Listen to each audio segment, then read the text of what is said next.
अस्सलाम वालेकुम, Mohammad Iqbal Khan advocate with new legal lecture. आज का जो हमारा लीगल लेक्चर है वो है is it necessary to go court on every date. क्या ये ज़रूरी है कि मेरा एक केस चल रहा है तो क्या ये मेरे लिए ज़रूरी है कि मैं हर डेट पर कोर्ट में जाऊँ? क्या इसके लिए क्या मैं छुट्टी कर सकता हूँ या मुझे हर डेट पर कोर्ट में जाना पड़ेगा? मेरा कोई केस चल रहा है, सिविल है, क्रिमिनल है, रेंट का जो भी है।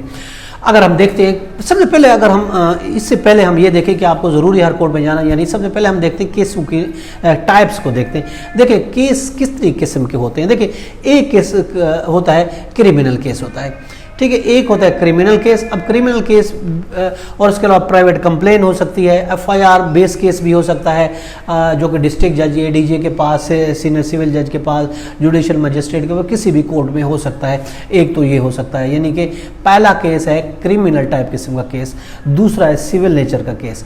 अब पहले देखते हैं क्रिमिनल किस्म का टाइप। देखिए क्रिमिनल टाइप किस्म का केस जैसे मैंने बताया, प्राइवेट कंप्लेन हो सकती है, एफआईआर भी हो सकती है, आपका केस किसी मजिस्ट्रेट के पास होता है, डीजे के पास है, डीजे के पास असिस्टेंट सेशन जज के पास भी हो सकता है, तो ट्रायल कोर्ट में भी हो सकता है, या फिर आप उसमें बेल भी हो सकती है, आप उसमें बेल आप ले सकते हैं, ज़मानत दे सकते हैं, और ज़मानत के बाद ऑफ कोर्स आपको हर डेट पर आपको क्रिमिनल केस है तो आपको अटेंडेंस आपकी ज़रूरी होती है। याद रखें क्रिमिनल केस में हाजिरी एक्यूज की होती है, आपकी होती है, पार्टी की होती है, वो आपको हर डेट पे आना पड़ेगा। अगर आप जेल में हैं तो अलहदाबाद जेल से आप बाहर आ गए, अगर आप बेल हो गई तो आपको आना पड़ेगा।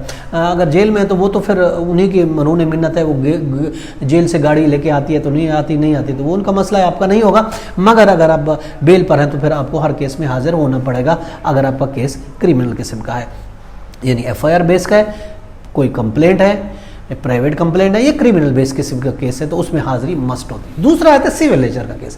अगर केस सिविल नेचर का है, सिविल नेचर केस कौन से होते हैं इस पर भी हमारी अलहदा से एक वीडियो मौजूद है, आप देख सकते हैं कि सिविल नेचर केस कौन से होते हैं। बहरहाल सिविल राइट्स के बारे में भी आपको अपने राइट्स के बारे में आना चाहिए और आपको पता होना चाहिए। और जहाँ तक सूट की बात करते हैं, केस की बात करते हैं, सिविल केस की बात करते हैं, तो सिविल केस मुख्तलिफ किस्म के हो सकते हैं। जो सिविल सूट जिसको कहा जाता है, जो आपके सिविल जज के पास हो सकता है, इसमें फैमिली केस भी हो सकता है, इसमें सीनियर सिविल जज के पास भी हो सकता है, एडिशनल डिस्ट्रिक्ट जज के पास, डिस्ट्रिक्ट जज के पास भी हो सकता है, हाई कोर्ट में भी हो सकता है। सिविल केस के नेचर पे डिपेंड करता है।